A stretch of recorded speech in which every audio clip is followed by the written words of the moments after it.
Deus transformou, jovem curado de esporão de calcânio, congregação cristã no Brasil, a dor que parecia insistente. O sol da manhã de sábado batia forte sobre o pequeno município de Itapetininga, interior de São Paulo. As ruas ainda estavam tranquilas, mas dentro da casa modesta de Davi Silva, de 22 anos, o clima era de tensão silenciosa. Ele estava sentado à beira da cama, os pés descalços apoiados no chão frio de cerâmica, as mãos apertando com força as laterais do colchão.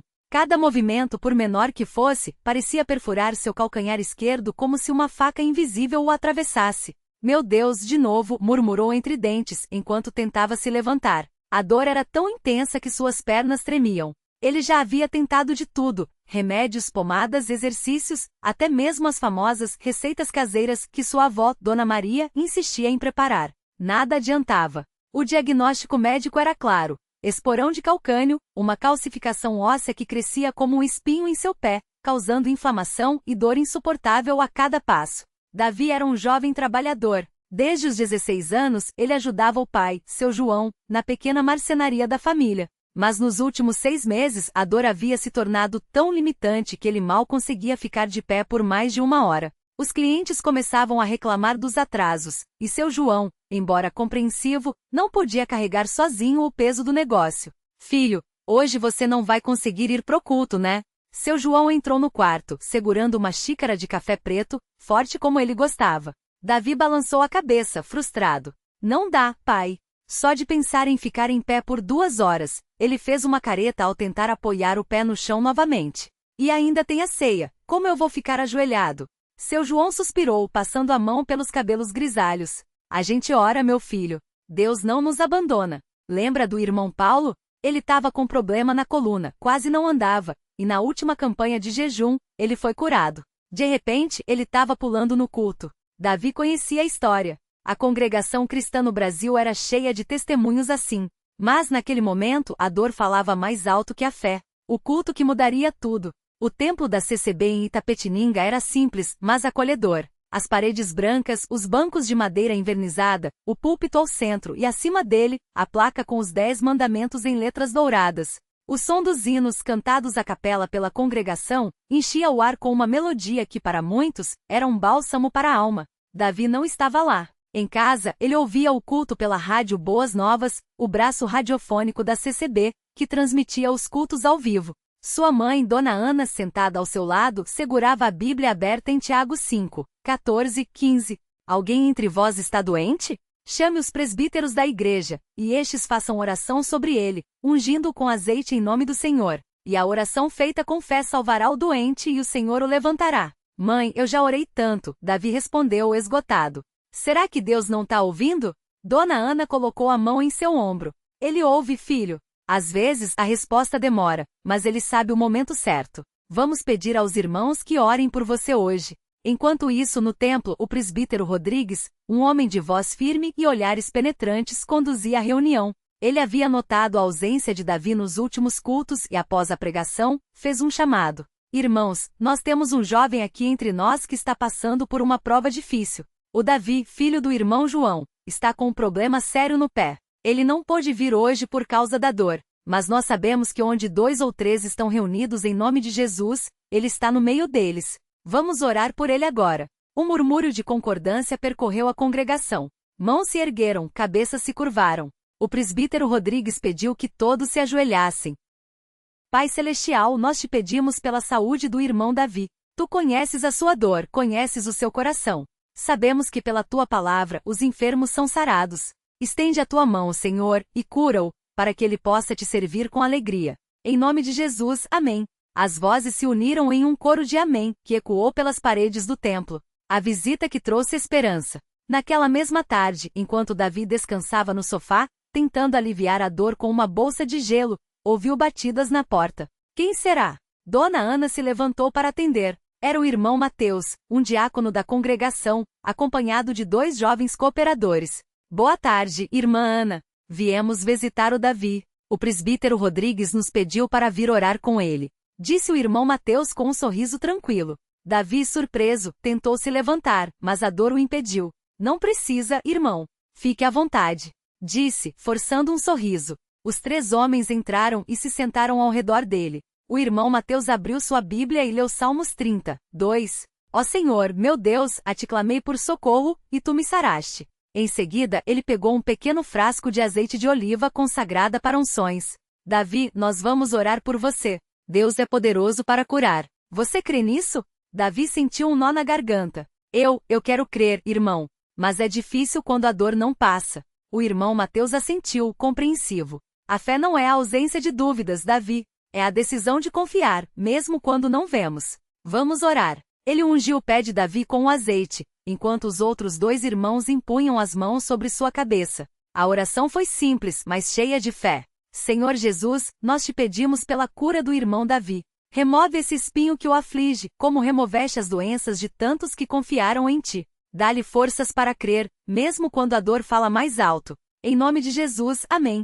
Davi sentiu uma estranha paz invadi-lo. Não era alívio físico ainda, mas algo dentro dele parecia ter se acalmado. A noite de luta e a decisão de confiar. Naquela noite, Davi não conseguiu dormir. A dor ainda estava presente, mas agora misturada com uma esperança teimosa. Ele se levantou, mancou até a pequena estante onde guardava seus pertences e pegou seu diário espiritual, um caderno onde anotava passagens bíblicas e reflexões. Abriu em uma página em branco e escreveu: Senhor, eu não entendo por que isso está acontecendo comigo. Eu tenho tentado ser fiel, ajudar meus pais, servir na igreja. Mas por que a dor não vai embora? Será que eu fiz algo errado? Ou será que tu tens um propósito nisso que eu ainda não vejo? Ele ficou ali, olhando para as palavras até que as lágrimas começaram a cair. Então, como se uma voz suave lhe falasse ao coração, ele se lembrou de Jó, um homem que perdeu tudo, mas que no fim viu a glória de Deus. Mesmo que ele me mate, nele esperarei.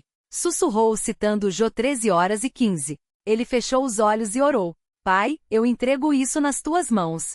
Se for da tua vontade, me cura. Se não for, dá-me forças para suportar. Mas por favor, não me deixe desistir de ti. O milagre no culto de domingo. No dia seguinte, domingo, Davi acordou com a mesma dor, mas com uma determinação diferente. Eu vou ao culto, anunciou a família. Filho, você não vai aguentar ficar em pé, seu João tentou argumentar. Não importa. Eu preciso estar lá. Com a ajuda do pai, ele se arrastou até o carro. Cada passo era uma tortura, mas ele se recusava a desistir. Quando chegou ao templo, muitos irmãos o cumprimentaram com carinho. Davi, que bom te ver aqui. Nós oramos por você ontem. Ele sorriu, mesmo com o suor frio escorrendo pela testa devido à dor. O culto começou. Os hinos foram cantados com fervor, a palavra foi pregada com unção. Quando chegou o momento da oração pela cura dos enfermos, o presbítero Rodrigues chamou Davi à frente. Irmão Davi, você veio hoje mesmo com dor. Isso mostra a sua fé. Deus honra isso. Vamos orar mais uma vez. Davi, apoiado no pai, subiu ao púlpito. O presbítero impôs as mãos sobre sua cabeça e orou com autoridade. Em nome de Jesus Cristo, eu ordeno que essa dor saia do corpo do irmão Davi. Que esse esporão seja dissolvido, que os tecidos sejam restaurados, que ele possa pular, correr e louvar a Deus sem nenhum impedimento. Em nome de Jesus. Um silêncio expectante tomou conta do templo. Davi sentiu algo estranho em seu pé. Não era dor. Era o formigamento. Tente pisar, filho. Seu João sussurrou. Davi, hesitante, apoiou o pé esquerdo no chão. Nada. Ele pisou com mais força. Nenhuma dor. Seus olhos se arregalaram. Ele tentou dar um passo. Nenhum incômodo. Glória a Deus! Gritou, pulando no lugar. Estou curado. Estou curado. O templo explodiu em louvor. Muitos choravam, outros levantavam as mãos. O presbítero Rodrigues sorria, com lágrimas nos olhos. Isso é o poder de Deus, irmãos. Aleluia! Davi, emocionado, ajoelhou-se ali mesmo, no púlpito, e agradeceu a Deus entre lágrimas. O testemunho que fortaleceu a fé de muitos. Nos dias seguintes, a notícia da cura de Davi se espalhou pela cidade. Muitos que antes duvidavam do poder de Deus começaram a questionar suas próprias crenças. Alguns que haviam se afastado da congregação voltaram, movidos pela fé renovada. Na reunião de doutrina daquela semana, Davi foi convidado a dar seu testemunho. Irmãos, eu quase desisti. Cheguei a pensar que Deus tinha me abandonado. Mas Ele nunca desistiu de mim. Mesmo quando eu duvidei, Ele estava trabalhando. E hoje eu estou aqui de pé sem dor para dizer, Deus é fiel. Muitos se aproximaram depois para pedir oração. Uma senhora, Dona Rosa, que sofria de artrite há anos, disse, se Deus curou você, Ele pode me curar também. E assim a fé de Davi não só o transformou, mas transformou vidas ao seu redor. A vida após a cura, um chamado para servir. Davi não apenas voltou a trabalhar na marcenaria com disposição, como também se tornou mais ativo na congregação. Ele passou a visitar outros enfermos, levando-lhes esperança. Em uma dessas visitas conheceu Lúcia, uma jovem que sofria de enxaquecas crônicas. Depois de orarem juntos, ela também foi curada. Você tem um dom, Davi, disse-lhe o presbítero Rodrigues certo dia. Deus te usou para mostrar o seu poder. Agora, Ele quer que você continue servindo. Davi sorriu, lembrando-se de como, poucos meses antes, ele mal conseguia andar. Eu estou aqui para o que Ele quiser, irmão. Minha vida não é mais minha, é dele. E assim, o jovem que quase desistiu tornou-se um instrumento de fé na mão de Deus. Lições que ficaram. 1. A dor tem um propósito. Mesmo quando não entendemos, Deus está no controle. 2. A fé não é a ausência de dúvidas, mas a escolha de confiar. Davi questionou, chorou, mas não desistiu. 3. O testemunho de um milagre fortalece a fé de muitos. Uma vida transformada pode levar outros a crer. 4. Deus não nos cura apenas para nosso bem, mas para sua glória. Davi foi curado para servir e abençoar outros. Epílogo. 1 ano depois. 1 ano após sua cura, Davi estava no púlpito novamente. Dessa vez não como necessitado, mas como um cooperador da congregação. Ele havia sido nomeado para ajudar na escola bíblica dominical, ensinando as crianças sobre os milagres de Jesus. Enquanto ele falava sobre a mulher do fluxo de sangue, Marcos 5, 25, 34, que foi curada ao tocar nas vestes de Cristo, uma criança levantou a mão. Irmão Davi, o Senhor também foi curado assim? Ele sorriu, olhando para o pequeno grupo de olhos brilhantes. Sim, meu filho. Jesus me curou. E Ele pode curar você também, não importa o que esteja acontecendo. Basta crer. E assim, a história de Davi continuou a ecoar, não como um relato do passado, mas como uma prova viva de que Deus ainda opera milagres hoje. Glória a Deus! Pessoa feliz levantando as duas mãos.